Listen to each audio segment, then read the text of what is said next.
One very difficult question to answer for most people is, do you want to be rich or do you want to be wealthy or do you want to be famous? I can tell you honestly, being rich means, first let me make the distinction. Being rich means earning a lot of money and having a nice lifestyle, a great lifestyle, a super great lifestyle. So you're earning 100 rupees, you're spending 100 rupees, you'll have a great lifestyle, assuming that 100 rupees is big. So you have a nice big car, you have houses, you have cars perhaps, maybe if you're very rich you have a plane, and you have a lifestyle which is envious. Everybody looks at you and says, wow, what a lifestyle. That's the kind of, but you're perhaps not saving enough, perhaps you're in debt. And you see this happening for people in show business, and in show business it's a little necessary also to do this, because when you are actually not successful, when you're not succeeding, you have to show that you're successful. So heroine at the age of 32 does not know whether she's going to get more roles or less roles, or maybe at 35 she does not know whether she's going to get more roles or less roles. So she is going to spend a lot of money on her makeup, on her dietitian, on her exercise, on everything else, right? On cars, and she has to do that. She has to spend money impressing people. She has to throw parties, attracting potential directors, right? So she has to keep doing all that stuff till she realizes that it's not yielding returns.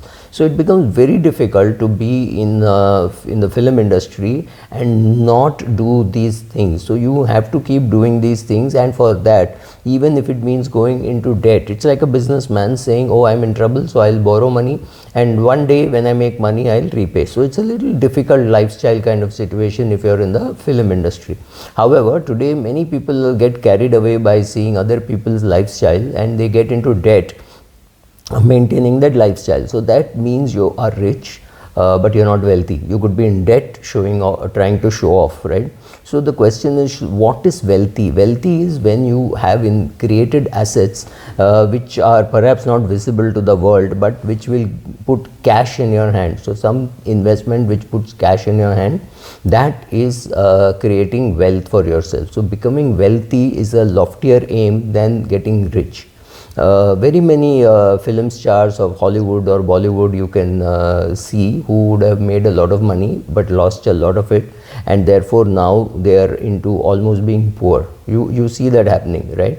So what are the things? So what are the things that you look for to get wealthy? What are the things that I have realized? One, to get rich is easy. I mean, it's not, I'm not saying it is very easy, but you need to get a good job and be in the right industry, maybe migrate to the right country, and you will earn money. But to become wealthy, you don't need too much money initially to start with, but if you find the right asset class and you keep investing regularly, good chance that you will become wealthy. And becoming wealthy is the more useful goal rather than just wanting to be rich, because there's no point in trying to show off to people that you're rich and then actually finding that you have no money. And a lot of film stars have done this in the past, because films just stop coming. People just don't want to watch your movies, or if you're a businessman, that business doesn't work. For example, if you had a photo studio where you were processing roll films, there's no business today, right? That whole business is shut down. So maybe if you're at real estate and you sold off, you made some money. Otherwise, your profession is no longer making money for you, right? So tastes change. These things do happen. But when you get too wealthy, you are sure that your dividend income will come. Whatever else happens, your dividend income will come, or your rental income is coming, something like that, right? So becoming famous also is not very useful, because then you attract unnecessary attention. Being wealthy, you can have a lot of assets and be well below the radar.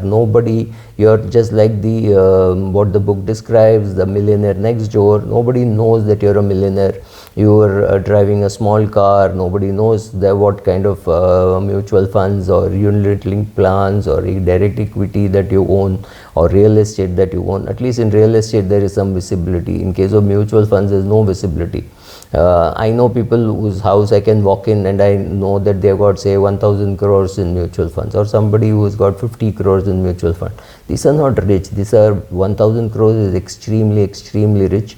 50 crores is very, very, very rich. So it's more or less same for those kind of people. But yes, nobody would know about them, and they could have a neighbor who's got maybe 50 lakhs in debt, right? So you could see these two people living together. He's really the billionaire next door, right?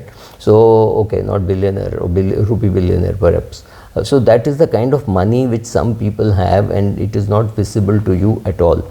So what happens is, it's just an attitude towards wealth. So though some people come from families where they are taught to be frugal, they're told that being frugal is good, and there are some families where they live it up. So those kids who have had parents who lived it up find it very difficult afterwards also in life to save money, and they suddenly realize that their parents who were living it up great have exhausted their money at the age of 64 or 65, and they could live another 30 years, right? So that is the challenge, because longevity is going to be a big problem. So people who don't have substantial amount of money, who have not ever thought and not ever aimed at financial independence, suddenly don't have money to retire, and they could be forced into retirement. They could be their company could be shutting down. I do think if the dollar takes a hit, for example, if I'm 60 years of age, there is no time in my life when I have not seen dollar appreciate. So I can't even understand what will happen if dollar depreciates.